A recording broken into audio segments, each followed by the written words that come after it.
So the binomial theorem in algebra is just an efficient way for us to be able to expand out binomial powers. Okay, so for example, x plus y squared expands to x squared plus 2x plus xy plus y squared.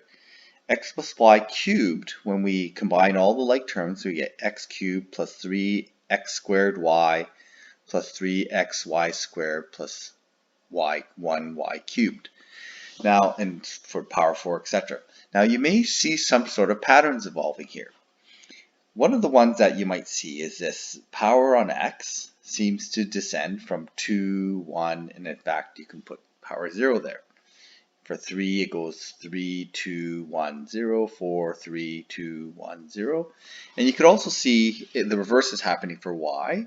So the y's go 2, 1, 0, 3, 2, 1, 0, 4, 3, 2, 1, 0. Okay, so that's one part of the binomial theorem, is if you can recognize the pattern of the powers. But the other part of this is the coefficients. The coefficients happen to follow Pascal's triangle. So if we take a look at this row 2, we get 1, 2, 1. Row 3 gets 1, 3, 3, 1. Row 4 is 1, 4, 6, 4, 1. In fact, row 1 would be 1, 1, and row 0 would be 1. In fact, here's Pascal's triangle over here. And you can see that those coefficients show up in these powers. Okay, 1, 2, 1, 1, 3, 3, 1, 1, 4, 6, 4, 1. The next power, or expansion of power 5, actually just follows the 5th row of Pascal's triangle. Power 6 expansion just follows the 6th row of Pascal's triangle. So we can use this Pascal's triangle and the pattern of powers to help us expand these multiplications, these binomial powers. So I really would not want to expand this by doing a plus b, foiling that out, times b, foiling that out. We really just wanted to have a more efficient method of calculating this expansion. And to do this, we just use our 5th row. So I'm just going to go to my 5th row here. My 5th row is 1, 5, 10, 10, 5, 1. So I'm just going to go 1, 5. Let me write this a little closer together. 1, 5, 10, 10, 5, 1. Okay, and this allows me to get my expansion coefficients. And the powers on the power part of this is fairly straightforward. We get a to the power 5, b0, plus a to the power 4, b1.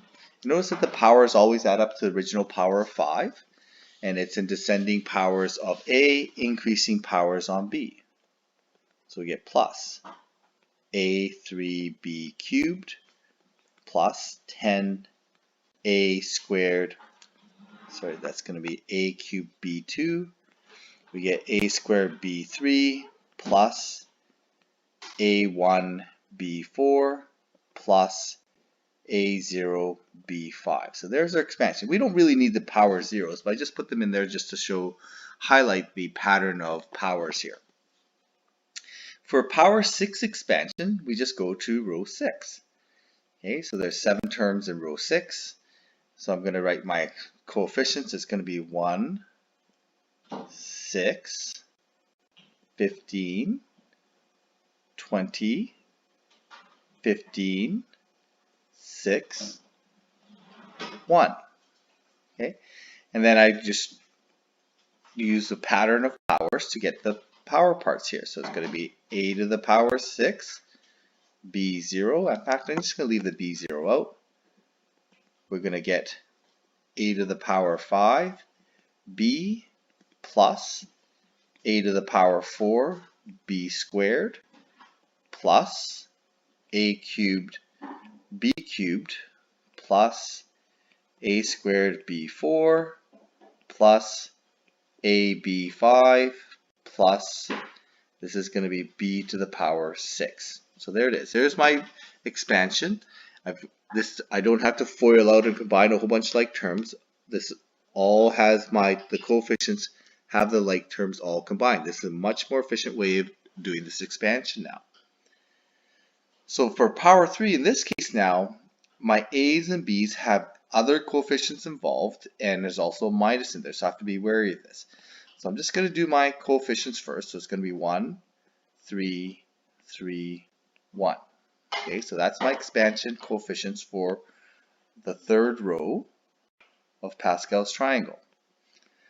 Okay, so then doing the power parts, I'm going to have 2x cubed, and then this is going to be negative 3 to the power 0. I don't really need that part.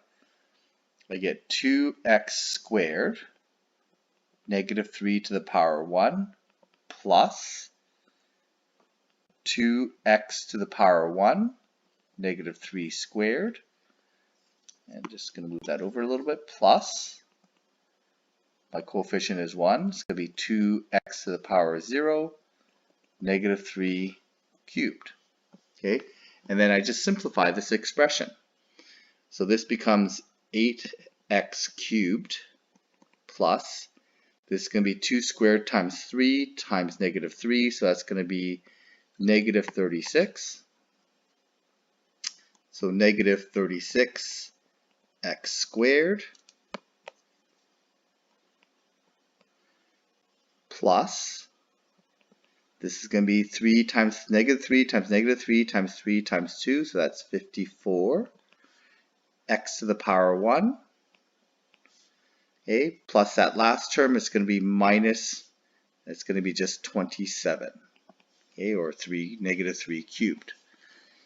Okay, so this is how we can expand these without having to do all this FOIL and collecting like terms.